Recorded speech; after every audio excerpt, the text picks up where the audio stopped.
Vamos falar com o único e verdadeiro Deus. Nosso Deus, nosso Pai Celestial, nós te glorificamos, ó Deus, porque aqui estamos, buscando a vitória que diz: eles venceram pelo sangue do Cordeiro, pela palavra do testemunho, e não amaram as suas vidas até a morte. Nós estamos aqui, ó Deus, para que a tua palavra em nós se cumpra quando ela diz: ser fiel até a morte, e dar-te-ei a coroa da vida. Ensina-nos, ó Deus, a que nós devemos ser fiéis, porque tantos são fiéis em tantas coisas, mas naquele dia ouvirão: apartai-vos de mim, não vos conheci. Nós queremos ser fiéis, ó Deus, naquilo que é verdadeiro, que procede do Senhor, para ouvirmos: vinde benditos de meu Pai, possuir por herança o reino que vos está proposto desde antes da fundação do mundo. Por isso, capacita-nos nesta manhã a aprendermos, ó Deus, a que nós devemos ser fiéis, para a glória do Teu nome e para a salvação da nossa própria alma. Assim te damos graças, em nome de Jesus. Amém. Amém. Nós gostaríamos de continuar seguindo, revendo algumas dúvidas. Ou, se você não tiver dúvidas, vou fazer alguns comentários de coisas que tenho ouvido, né? Coisas atuais, coisas que têm acontecido. Claro que toda a Bíblia para nós é atual, principalmente o arrebatamento é mais do que nunca atual. Mas se você tiver alguma dúvida, você pode levantar a mão para o nosso irmão Marinho. Ele vai até você expõe a sua dúvida, expõe a sua pergunta. Eu só quero pedir uma coisa: não contem longas histórias, né? Não, porque semana passada eu encontrei tal e tal. Não. Exponha a sua dúvida, senão o nosso tempo vai embora. Nós temos muitas coisas a ver. Amém? Não, que eu fui lá no terreno de Macumba, expulsei 7 demônios, no 8º veio eu tal. Não. Vamos direto ao assunto. Você tem dúvida? Expõe a sua dúvida. Você tem pergunta? Expõe a sua pergunta. Ah, pastor, mas eu queria tanto contar uma experiência para o pastor. Depois daqui você vem, eu vou te ouvir até as 2 da manhã. Amém? Mas o tempo da aula é precioso, nós queremos trabalhar com a aula. Amém? Então, alguém tem alguma pergunta? Pastor, Jesus, tem aquela história de Maria e José, que Jesus foi perseguido, minha criança, quando nasceu. Depois estava no templo ensinando os doutores. Aí naquele tempo, até os 30 anos, o que ele devia fazer? A Bíblia não diz. E depois ficou mais 3 anos ensinando os discípulos, esse intervalo. Certo. Por exemplo, essa é uma pergunta que não é muito comum. Às vezes isso aí surge. E, por exemplo, esse período dos 12 até mais ou menos aos 30, não é isso? Que Jesus reaparece no cenário. Quanto tempo aqui tem? 30 menos 12 dá? 18. 18 para nós tem um significado. Agora, esse tempo aqui que Jesus desaparece, contam-se muitas histórias. Dizem que Jesus, você vai achar um livro por aí, tomara que você nem ache, né? Para que você vai achar besteira? Mas tem um livro por aí que diz que esse período Jesus foi para a Índia. Continue ou para? Jesus foi para a Índia e lá ele aprendeu a arte hindu.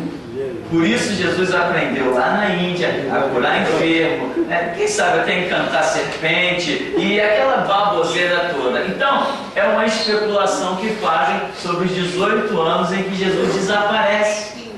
Por quê? Porque, na verdade, o que acontece? Esse intervalo é o intervalo da vida de todos nós. Nós, quando nos convertemos, lembra o que aconteceu com Paulo? Vamos usar o exemplo bíblico. Paulo diz que depois que ele encontra com Jesus no caminho de Damasco, para onde ele foi? Para o deserto da Arábia. Paulo diz isso lá em Gálatas, que ele foi para o deserto da Arábia e lá ficou durante quanto tempo? 3 anos. E lá ele fez o quê? Examinou os pergaminhos.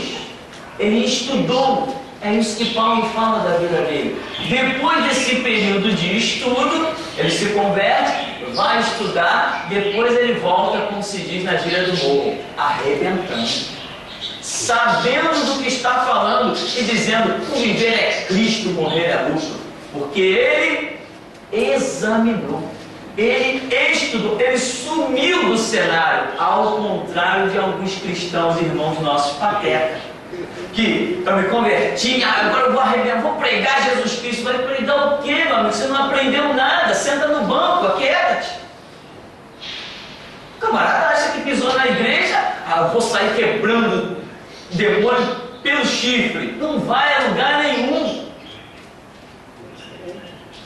Tem que ter conhecimento. Então, o que Jesus fez nesses 18 anos que ele sumiu? Bom, pelo menos quando ele começa a reaparecer, nós o vemos dentro da sinagoga, lendo o pergaminho do profeta Isaías. E com um conhecimento bem sólido, ele chega ao ponto de abrir Isaías 53 e dizer o quê? Hoje se cumpriu aos vossos olhos esta profecia. Que ousadia, que intrepidez, mas por quê? Porque ele passou 18 anos em algum lugar que certamente não foi mergulhando, pegando surf, certamente não foi jogando ping-pong, futebol, certamente não foi, não é? Torcendo para o Brasil, certamente não foi torcendo para Israel nos estádios, não foi. Então, quando ele reaparece, nós vemos um Jesus com uma convicção tremenda.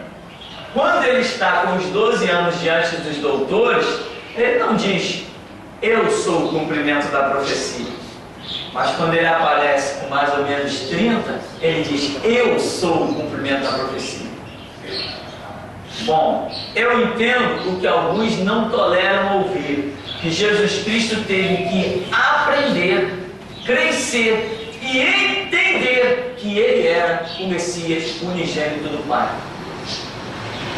Pode ser que eu seja um ignorante em dizer isso, porém isso não altera a minha fé, nem se eu estiver errado. Então, a Bíblia diz que ele, o Verbo, se fez carne e habitou entre nós. Então, e a profecia diz que Jesus Cristo cresceria normalmente até que soubesse discernir o bem e o mal, o certo e errado. Isso para mim é a aptidão normal de um ser humano e não de um ser divino. Crescer até discernir o bem e o mal, o certo e o errado é coisa de homem, não é coisa de Deus. Então, se a profecia diz isso sobre Jesus Cristo, significa que ele entre nós foi um homem comum, nos dando com o seu exemplo de vida de homem que poderíamos, crendo na palavra, vencer o diabo. Então, muitos os servos do diabo especulam esse desaparecimento de Jesus das maneiras mais absurdas. Tem livros e mais livros escritos sobre isso. Nós, porém, entendemos que Jesus está lá, caminhando dentro do cenário de Israel, examinando as profecias, ouvindo vozes. Tu és meu filho amado, em quem me comprazo. Eu? Mas o que é isso? É um pensamento que eu tenho. Por quê? Porque quando eu nasci, quem era eu? Nada. Mas eu ouvi umas vozes tipo assim: tá vendo aquela árvore? Eu olhar para ela, dura 100 anos. É normal que um homem muito mais importante que uma árvore dure apenas 70? Não tem alguma coisa errada aí, não? Estou dizendo, mas tem alguma coisa errada. Aí eu olhava, está vendo a tartaruga? Uma tartaruga dura 200 anos. É normal que um homem muito mais importante que uma tartaruga dure apenas 60, 70 anos e morra de doença e acabou. Eu dizia, não, isso não é normal. Existia um chamado. até eu entender que havia um Deus e que esse Deus tinha um propósito na minha vida. Então, assim como eu vejo que na minha vida houve um crescimento, hoje, meu irmão, eu digo assim, que venha o inferno. Antes, se alguém dissesse assim, tem um demônio ali na esquina, eu digo, opa, então eu vou para outra, né? Eu não passo lá.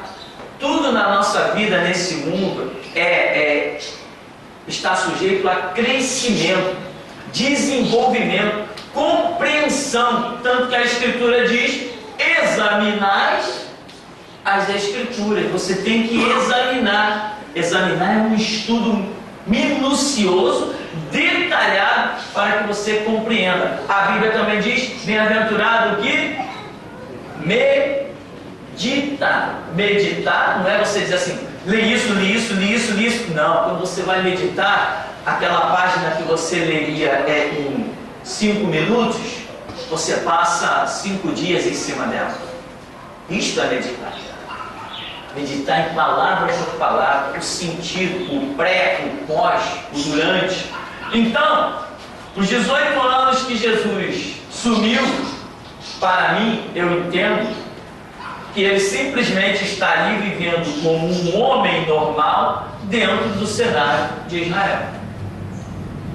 Então, especulações vão existir, as mais variadas, mas Jesus apenas viveu ali. Porque muita gente achava que Jesus deveria já, desde quando ele apareceu a primeira vez na história, aquele garotinho fazendo milagres, né? Isso aí é mesmo, isso é história. Jesus tinha que estar com 9 anos já orando pelas pessoas, com 10 expulsando o demônio, com 12 pregando para a multidão. Não. E muita gente se ilude com isso. Eu costumo dizer que Deus não chama criança para a sua obra. Deus chama homens, né? Deus chama adultos para a sua obra. Ah, pastor, mas Deus chamou Samuel. Samuel era um menininho, né? Pequenininho, pelo que entendemos, era. Mas Deus chamou Samuel mesmo? Quando ele era criança? Tem certeza? Chamou, pastor, chamou para dar um recado para ele. Ah, você quer comparar dar um recado com ter um ministério? Amém? O Samuel sacerdote não foi o mesmo que deu um recado. O Samuel sacerdote que guiava os profetas, guiava os reis, que oferecia sacrifício, não é o mesmo que recebeu o primeiro recado de Deus. Houve um crescimento, houve um desenvolvimento. Então, 18 dias, isso aqui nós sabemos é a operação de Deus que traz um novo marco, amém? É o absoluto como um novo marco. Nós vemos que Jesus está ali, entendemos, né, melhor dizendo, que Jesus está no cenário de Israel, desenvolvendo a sua vida, examinando as Escrituras. Lembra que ele o tempo todo eles subiam para a celebração da Páscoa, né? E se ele foi entregue, se foi entregue aquele pergaminho dentro da sinagoga para que ele lesse, é porque ele já estava acostumado a frequentar a sinagoga. Porque, por exemplo, aquilo lá não era a Assembleia de Deus, né? Que qualquer pessoa que entra de terno e gravata, o irmão está com a oportunidade agora, tá bom? Não, aquilo lá não era a Assembleia de Deus. O judeu não ia dar o pergaminho que eles pegavam com todo o zelo na mão de um estranho. Não, Jesus era conhecido da sinagoga, ele frequentava aquilo lá constantemente. Amém? Então, 18 anos de estudos, acredito eu, até que ele se manifestasse para o seu próprio ministério. Aos 12 anos ele foi encontrado estudando lá na sinagoga, né? Quando a mulher foi procurar, ele mesmo falou, pai, eu convém saber coisas do meu pai, né? A pergunta, Jesus, os milagres que Jesus fez, tá? E ele fez esse milagre não porque ele era filho do pai, porque ele se colocou nessa posição, por exemplo, poderia outro homem, entendeu? Fazer as mesmas coisas que Jesus fez. Eu estou querendo dizer o seguinte, por ele ser filho do pai, ele fez tantos milagres, ele curou enfermo, entendeu? E se fosse outro homem comum, ele poderia ter feito as mesmas coisas, se colocando na posição que Jesus colocou. Eu estou entendendo, quando eu lembro de Você está dizendo que Jesus fez coisas. Fez outros milagres, Então, né? um outro homem faria as mesmas coisas? Porque ele, como filho de Deus, como filho de Deus Pai, entendeu? Foi otorgado esse princípio dele fazer isso tudo. Eu estou querendo dizer, se tivesse outro homem na mesma posição dele, por exemplo, como Pedro, como Tiago, outro homem, um discípulo, outro homem. O que nós vemos? Antes de Cristo, nós vemos milagres semelhantes ao de Cristo? Sim. Nós vemos Elias, nós vemos Eliseu, quem mais? Não pode a memória. Nós vemos milagres, né? E depois de Cristo, vemos esses milagres também. Vemos com Pedro, né? Vemos com Paulo, e a Bíblia fala em Atos dos Apóstolos, então é um show de milagres. Mas na atualidade nós vemos esses milagres? Vemos pessoas curadas de câncer, né? Vemos pessoas curadas de AIDS, vemos. Os milagres nós vemos. E o próprio Senhor Jesus disse: aquele que crê em mim fará as obras que eu faço, e fará maiores do que essa, porque eu vou para o Pai. Então Jesus está colocando a situação como: o poder será muito maior quando eu for para o Pai. Muita gente diz assim: se eu tivesse vivido no tempo de Jesus. Aí o Espírito Santo diz assim: se tu deixar de ser ignorante, né? Por quê? Jesus falou: aquele que crê em mim fará as obras, fará maiores do que essas, porque eu vou para o Pai. Ou seja, se ele ficasse na terra, o poder seria limitado. Como ele foi para o céu, o poder é ilimitado. Hoje nós só não somos o que não quisermos ser, o que não estivermos dispostos de pagar o preço para ser. Enquanto que no tempo de Cristo sobre a terra, as coisas eram limitadas. O verbo, a divindade, estava limitada no corpo carnal, mas agora não. Ele foi e enviou o Espírito Santo, que não tem limites para ele. Ele nos usa, não interessa fronteiras, barreiras, armas, não interessa nada disso, não interessa o nosso cansaço. A coisa é muito maior do que o que seria com Jesus andando sobre a terra. Com que Jesus, eu vou lá libertar o gadareno, entra no barquinho, vai remando. E agora? Agora Jesus não tem que estar entrando em barquinho. Então a coisa é diferente. E o Jesus que hoje opera pela internet? Quantos e-mails eu recebo de pessoas curadas por causa de pregação, libertas por causa de pregação, principalmente que saíram dessas Babilônias mundial, graça e universal, por causa das pregações. Ora, mas em terras que eu nunca pisei, Alemanha, nunca pisei na Itália, nunca pisei na Venezuela, mas Jesus está operando. E se ele estivesse simplesmente em nosso meio, em carne? A obra hoje é feita em espírito, é muito mais poderosa do que as limitações de um corpo carnal. Muita gente diz assim: se eu pudesse conversar com Jesus face a face. O Espírito Santo diz assim: se tu deixasse de ser estúpido. Não está escrito: clama a mim e responder-te-ei? Deus não fala conosco face a face? Fala ou não fala? Se não fala contigo, meu irmão, está na hora de você descobrir que ele fala. Então, não tem diferença. Ao contrário, a coisa é mais gloriosa hoje do que quando Jesus estava em carne. Então, veja bem, hoje nós vemos as obras que Jesus realizou, e ele mesmo disse: aquele que crê fará obras maiores do que essas. Só que depende do meu despertar. Não, esse negócio de curar enfermo, não, eu não tenho essa fé. Mas já procurou buscar? Não, autoridade sobre os demônios? Não, meu ministério é outro. É mesmo? Agora eu vou escolher ministério? E a coisa fica na cabeça da pessoa. Tem gente que sonha que está expulsando o demônio, tem gente que sonha que está libertando, tem gente que sonha que está entrando em terreiro de macumba, e o camarada não entende que Deus está querendo levar ele para aquele ministério. Ele foge, até que um dia Deus desiste dele. Quem já sonhou que estava invadindo o terreiro de macumba, expulsando o demônio, pisando na cabeça do tranca-rua? Essas coisas acontecem, irmão.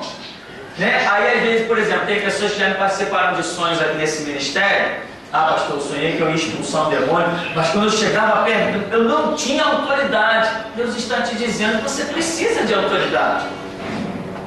Então, se você continuar na mesma posição de bracinhos cruzados, você vai continuar sem autoridade. E o propósito que Deus tem contigo não vai se cumprir. Agora, quantos sonhos você quer ter? 10, 20, 30? Quer viver sonhando? Quer ser um sonhador? Então, meu irmão, Jesus fez obras e disse que nós faríamos. O Jesus que fez as obras, os milagres, não adianta que ninguém me convence o contrário. Não foi o Jesus divino, foi o Jesus homem, tá? Homem. O que Jesus Cristo fez? Ele curou, ele expulsou demônios, amém? Ele denunciou os fariseus e os falsos mestres, ele acusou de hipócritas e outras coisas mais, reticência, etc, etc. O que mais que ele fez?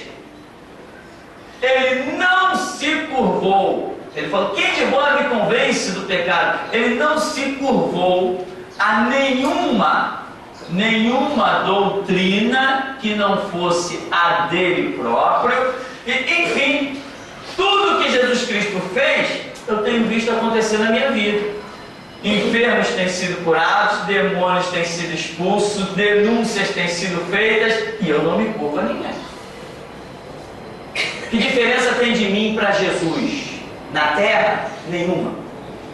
Jesus Cristo veio e disse, um cálice tenho a beber, e como me angustio até que se cumpra. Qual era o cálice que ele queria? A sua morte, a sua missão cumprida, porque a morte de Cristo estava revelando o primeiro estágio da sua missão cumprida. Hoje o meu desejo maior é por isso aqui, meu irmão, a morte. Nada, nenhum desejo em mim é tão forte quanto a morte. A morte é o meu último inimigo a ser vencido. Estou doido para encarar, estou doido para encontrá-lo na próxima esquina. Porque eu bem sei o que eu ouvirei depois de passar por essas portas chamadas morte. Eu não tenho dúvida do que está me esperando. Né? Que nem aquela pessoa diz, o que é após a morte? Encontrei um crente de 20 anos de banco de igreja. Não, depois da morte ninguém sabe, né, o que é realmente. Eu disse assim, coitado, miserável, está passeando dentro da igreja com a família dele, porque eu não tenho outro lugar melhor para ir. Como que não sabe? Sabemos sim. Sabemos o que tem depois da morte, e como sabemos. Ou o livro de Apocalipse é uma mentira? Para mim não é uma mentira. Então, o que eu vejo na minha vida? O retrato de Cristo. Quando eu estive lá dentro do presídio, um jovem lá, desses jovens afoitos que se converte dentro da prisão e pensa que achou a pólvora, né? Aí, o camarada todo afoito, e quando eu falava alguma coisa, ele rebatia. Porque a mãe dele, a irmã dele, estavam em assembleias, aqueles conceitos todos que são lixos. E eu falava alguma coisa e ele rebatia. Eu estou falando não com ele, mas com um rapaz que está do meu lado, interessado. Os olhos do rapaz abriu com interesse, e eu percebi aquilo, e percebi a unção que Deus me deu ali dentro da cadeia para me alcançar aquele rapaz. E eu estou, e ele, rebatia. E eu falei assim, peraí, irmão, o negócio é o seguinte, se você quiser aprender e conhecer Deus, aqui está alguém que pode te mostrar o caminho da salvação. Se você não quiser aprender, eu não faço a mínima questão que você ouça. Eu estou falando para ele, você que está se metendo na conversa. Agora, não pense que eu estou preso aqui da mesma maneira que você está preso aí. Eu estou preso por ter conhecimento da Bíblia e viver a Escritura. Eu estou preso aqui porque ando lado a lado com Jesus e Ele anda comigo, diferente de você. Os nossos motivos de estar preso nesse mesmo lugar são bem diferentes. Se você quiser aprender, aqui tem alguém que pode te ensinar. Se você não quiser aprender, eu não faço a mínima questão de falar nada para você. Agora só não me atrapalhe. E continuei pregando para o rapaz. Ele ficou lá no cantinho dele, né? Talvez ele achasse que já estava muito tempo ali dentro da prisão. A antiguidade é posto que ele é melhor que eu, ou que eu ia me calar para ele. Imagina.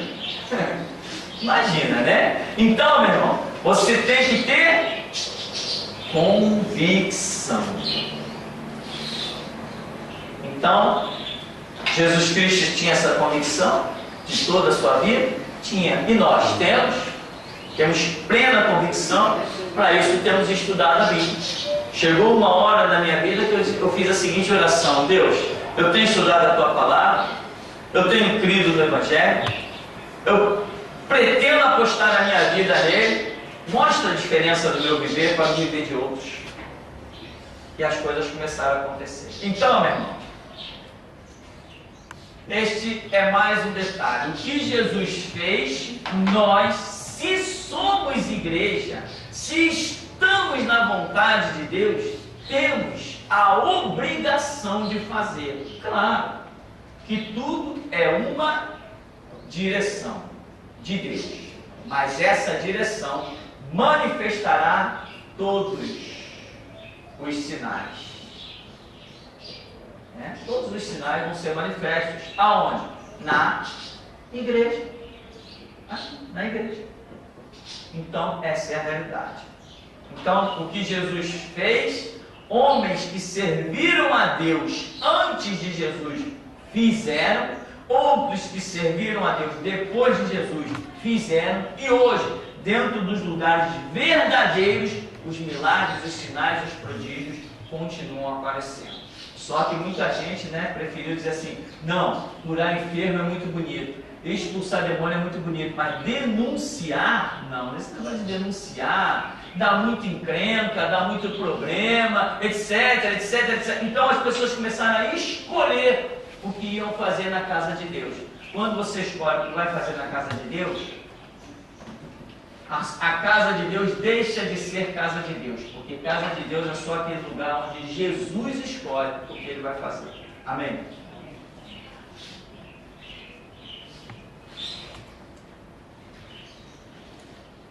Pastor, uma moça evangélica, está estudando teologia, chegou perto de mim e perguntou o que Jesus estava fazendo aqueles 3 dias que ele estava morto. Eu não sei.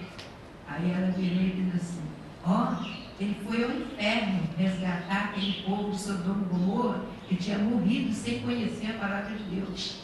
Você acredita? Ele não é onisciente, ele precisava de ir no inferno? Apesar de ele estar certo para aquele que fez, mas eu fiquei nisso e ficou martirificando. Isso está errado. Está certo isso?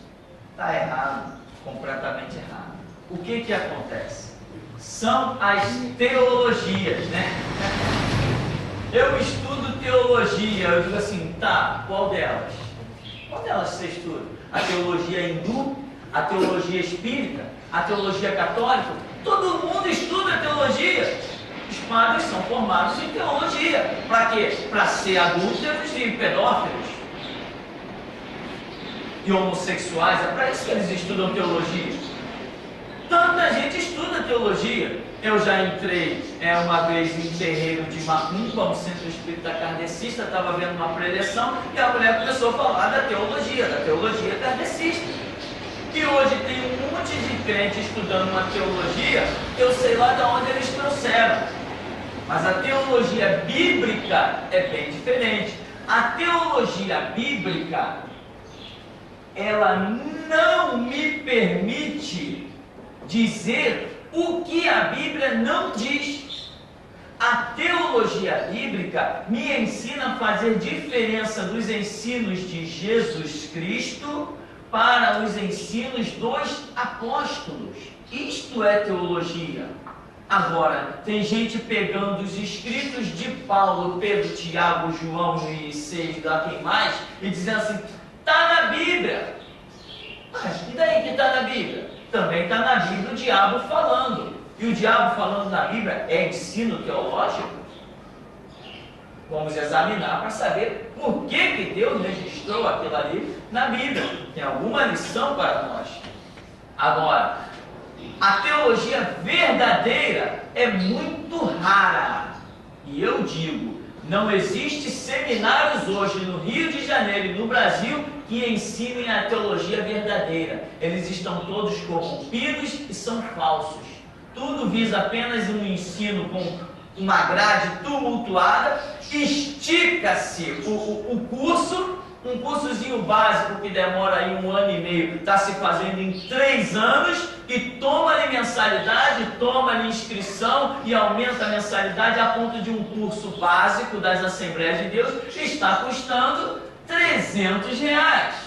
Aí você coloca isso aí, R$300 em cima de 500 alunos. 5 vezes 3, 15 mil por mês. Então, meu irmão, essas coisas não fazem parte da teologia verdadeira. A teologia verdadeira ela é muito rara, você não acha ela por aí. Você encontra um monte de baboseira. Então, voltando à questão. Jesus foi ao inferno? Me prova. Ele disse, assim como Jonas esteve 3 dias e 3 noites no ventre do grande peixe, assim estará o Filho do Homem no seio da terra. Tá? Seio da terra é inferno?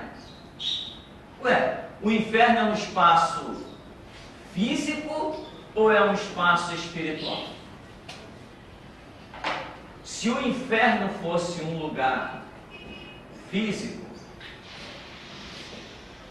eu teria acesso a ele. Cavando, ou de alguma maneira eu teria acesso a ele. Nós temos acesso ao inferno? O inferno é um espaço físico. Portanto, seio da terra, interior da terra, não tem inferno nenhum. A arqueologia diz que o seio da terra tem fogo. Tá, mas tem fogo naturalmente. A ciência diz que a terra é uma bola queimando. Veio uma chuva, resfriou, todo aquele processo de gênese, resfriou. Mas hoje no interior da terra ainda tem fogo. Uma prova disso são o quê? Os vulcões. Os vulcões, quando entram em erupção, eles trazem aquelas coisas derretidas, pegando fogo, larvas, né? Lá no interior, explodem. Recentemente teve um que parou vários países, os voos em vários países. Então existe fogo no interior da Terra? Sim, mas aquele fogo é o inferno? Quem disse? Quem disse que aquele fogo é o inferno? Assim como o paraíso não é um espaço físico, mas é algo espiritual, também o inferno não é físico, é espiritual. O caminho tanto para o inferno quanto para o paraíso são coisas físicas, não são coisas espirituais. Então, Paulo vem e diz assim: Cristo desceu às regiões mais baixas. Tá bom, Cristo desceu às regiões mais baixas. Tá, Paulo está dizendo isso. Parabéns, Paulo. Fique com o seu ponto de vista. Eu vou ficar com o meu, que Jesus apenas disse que estaria no seio da terra, ou seja, estaria sepultado. É o que ele disse.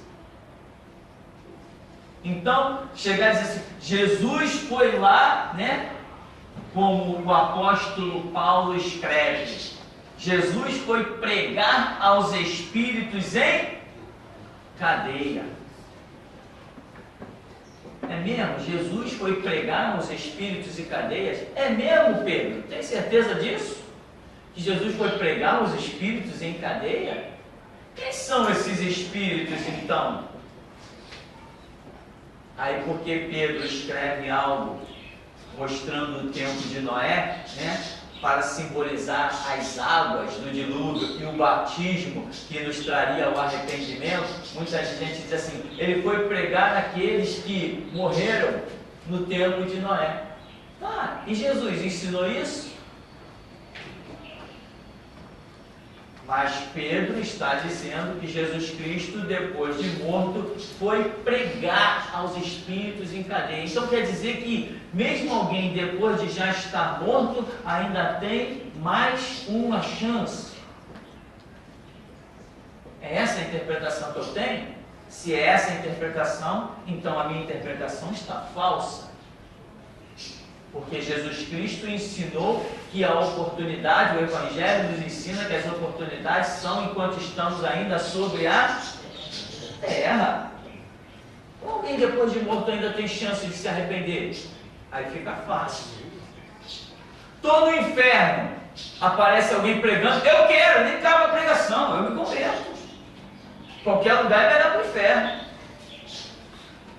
Não seria justo eu ser condenado diante do mundo de oportunidades, enquanto que outros vão ter a oportunidade ainda lá no inferno, queimando em chamas. Qualquer lugar vai ser aceito, qualquer Cristo, qualquer cruz, qualquer sangue. Não tem sentido, não é essa a doutrina do Evangelho. Então, essas teologias cegas, de pessoas precipitadas, Jesus Cristo foi pregar aos sodomitas. É mesmo? Tem certeza? Mas Jesus falou que naquele dia haveria menos juízo, menos rigor no juízo para os de Sodoma e Gomorra do que para daquela cidade que o havia rejeitado. Ou seja, menos rigor em condenação não significa que foi pregar para eles. Não significa que eles tenham tido mais uma oportunidade. Não, está dizendo menos rigor em juízo. Mas só que o juízo já foi decretado. Até o príncipe deste mundo, o diabo, Jesus falou, o príncipe deste mundo já está julgado. Se o príncipe deste mundo já está julgado, dirá aqueles que baixam a sepultura a serviço dele. Então, teologias confusas, complicadas, de pessoas que pensam saber alguma coisa. Jesus Cristo, enfim, quando morreu, a Bíblia diz que ele ficou sepultado, ficou morto, né? Agora, desenvolve-se várias teorias. Vou falar só um pouquinho sobre isso. Várias teorias. Não, eu estaria condenado ao inferno. Eu estaria condenado ao sofrimento. Tá. Vou colocar só mais essa teoria para vocês. Então, Jesus Cristo, quando morreu na cruz, por causa dos meus pecados, para pagar os meus pecados, ele tinha que sofrer, é uma teoria, ele teria que sofrer tudo aquilo que eu iria sofrer para satisfazer a justiça. Então, Jesus Cristo foi a um local de sofrimento. Jesus Cristo foi ao inferno sofrer pelos meus pecados, porque eu deveria ir ao inferno, mas ele está pagando o preço por mim, então automaticamente ele também foi ao inferno. É uma teoria, a Bíblia não diz, é um pensamento que se desenvolve, a Bíblia não diz, é uma hipótese, sabe lá, e outros nomes que mais queiram ter. Então, Jesus Cristo, como eu deveria ir ao inferno e sofrer lá, Jesus Cristo, depois de morto, foi ao inferno e sofreu por mim. Teoria. Por quê? Porque a Bíblia não diz. E eu, neste lugar, eu tenho alertado sobre a questão de não dizer o que a Bíblia não diz. Por mais que eu ache que isso seja uma realidade, ele veio pagar pelos meus pecados, então eu tinha que ser condenado ao inferno, então ele morreu, então ele foi ao inferno por mim, sofreu lá por mim, depois Deus o ressuscitou por quanto ele era justo, e etc, etc. Eu posso achar um montão de versículos para apoiar a minha ideia, mas a Bíblia categoricamente não diz isso. Então eu posso até dizer e explicar, é um pensamento, é uma teoria, não é algo decretado pela Bíblia, que Jesus Cristo foi ao inferno e sofreu pelos meus pecados. Mesmo que eu acredite que isso tenha acontecido, eu não tenho o direito de dizer que a Bíblia diz. Por quê? Porque a Bíblia não diz, ainda que eu acredite. Ainda que eu acredite. Eu não posso dizer o que a Bíblia não diz, senão eu acabo me perdendo. Pastor, vamos falar de uma coisa bem recente que está acontecendo. Nós estamos em plena Copa do Mundo e foi proibido pela FIFA qualquer manifestação religiosa dos jogadores durante a Copa. Só que a Coreia do Norte, lá não tem funk, não tem nada, eles lançaram funk. Por que a seleção brasileira, que tem tantos evangélicos, não se manifesta? Não seria uma grande oportunidade de eles levar Cristo para o mundo, que todas as nações estão assistindo o mundo, para assistir a Copa? Por que estão proibidos e aceitaram essa proibição? Não é uma forma de negar Jesus Cristo diante do mundo, não?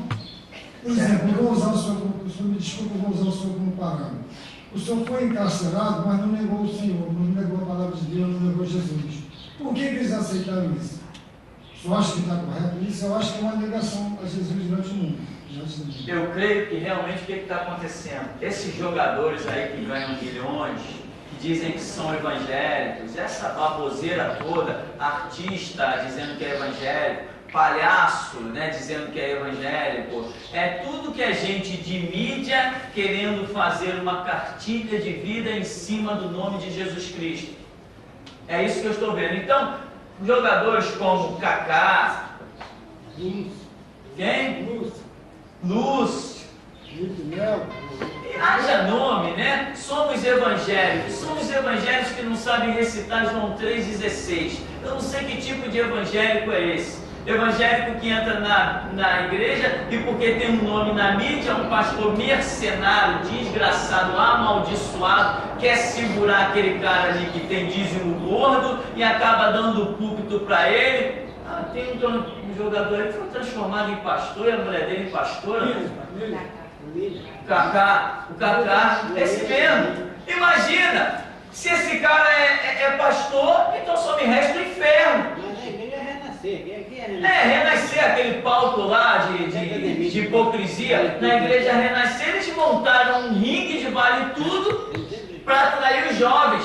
Aí, meia hora antes do que eles chamam de culto, da invocação do diabo, é pancadaria, nariz quebrado, é orelha mordida, é costela quebrada, é sangue jorrando para todo lado, e os evangélicos, não sei que glória a Deus, aleluia, estão dando, vendo aquilo tudo dentro da igreja. Depois que aquilo está cheio de sangue para todo lado, aí sobe um hipócrita, um satanista chamado pastor, sobe no ringue para pregar a palavra. Que palavra? Onde já se viu uma coisa dessa? Então lá nesse templo de Satanás chamado Igreja Renascer, Kaká foi transformado em pastor e a mulher dele em pastora. Se eu também fosse mercenário, eu faria a mesma coisa. Quanto vale o dízimo deles? Sei lá, uns 500 mil por mês? 4 milhões. 4 milhões? Poxa, chama ele pra cá, irmão, vou transformar ele em bispo. 4 milhões é o dízimo dele, eu vou fazer dele um bispo, um apoio, eu vou dar um púlpito pra ele, vou sentar no banco. É isso aí, meu irmão, isso é a verdade. Então, se ele entra num país comunista, que é proibido falar de Cristo, é agora, essa é a hora. Na hora do primeiro gol, arranca a camisa de cima e mostra de baixo. Jesus Cristo é o Senhor. Jesus Christ is the Lord. Bota logo em inglês. No mundo inteiro tomar conhecimento. Cadê? Não, eu vou perder meu contrato, eu vou pagar uma multa. E daí? Mas glorifica Jesus Cristo. Não tem disposição, não tem coragem. Tem mais, hein? A fortuna que eles têm, não precisa nem mais jogar futebol. Pode dar um chute no futebol que ele continua milionário. O dinheiro que ele já tem não gasta nunca mais. Investe em lojas, patrimônio, marketing, não gasta nem nunca mais. Mas cadê a coragem? Aí depois aparece por aí, dentro das igrejas, de Bíbliazinha debaixo do braço. Sou crente. Diz que é crente na minha frente que eu quero ver. Quero ver dizer que é crente na minha frente. Os crentes cegos, sem nenhuma vontade de morrer pela causa do Evangelho, não são usados por Deus, não. É só hipocrisia. Aproveitando a atualidade, né? Me participaram também, o irmão ali também me participou bastante, e na Assembleia de Deus de onde, irmão? Madureira? Madureira. Na Assembleia de Madureira, ou seja, naquele palco mais novo de Satanás, chamado Assembleia de Deus de Madureira, ali só tem demônio, e os que se dizem homens de Deus ali são todos satanistas, hipócritas e sem vergonhas. E se tem Deus lá, eu quero ver amanhã não está vivo. Então, lá a Polícia Federal invadiu lá e pegou as fichas dos membros. Fichas com identidade, CPF e título de eleitor, né? Claro, título de eleitor. Título de eleitor. E aí pegou também um monte de material de propaganda já daquele... Não é o nome daquele maçom? Do garotinho do Manuel Ferreira, esses dois maçons. Vocês sabem que os dois são maçons, sabe? Se eu falar lá não, né? São maçons. Por favor, joga esse vídeo na internet, senão eu fico até doente depois lembrar quem não foi para a internet. Eu passo mal. Então, esses maçons, estava lá um monte de propaganda, inclusive o garotinho já está com o mandato dele cassado ó, há tempos. Ele defraudou e foi provado, os bens deles estavam confiscados, ele com a esposa dele defraudaram em 100 milhões.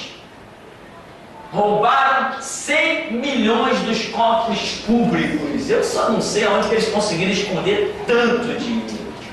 Mas, então esses maçons, o líder lá da Assembleia, a Companhia Militar e o garotinho, né? Eles tinham lá na Assembleia um monte de panfletos já divulgando a candidatura desses camaradas, aonde eles vão, logicamente, obrigam as pessoas a votarem. E por que a ficha tem o título de eleitor? Porque através do número do título de eleitor, os candidatos têm como saber quem votou neles e quem não votou. É possível, né? Esse papo de que o voto é secreto. Que voto secreto num mundo de tecnologia desse? Você acredita que o voto é secreto? Não é voto secreto nada. Uma vez eu votei num cara, votei num camarada, uma semana depois chegou uma carta. Falei, ué, muito obrigado pelo seu voto. Como que sou? Como é que aquele cara, uma agulha no palheiro, soube que eu tinha votado nele? Falei, cara, eles têm controle de tudo. Então, meu irmão, tá aí a Polícia Federal ia arrombar lá, mas tinha um cara que tinha chave, não arrombou, etc. Mas eu tenho certeza que as Assembleias de Deus vão continuar crescendo, crescendo e crescendo. Por quê? Porque o inferno cabe lugar, cabe muita gente. Vamos dar uma paradinha e já já a gente volta?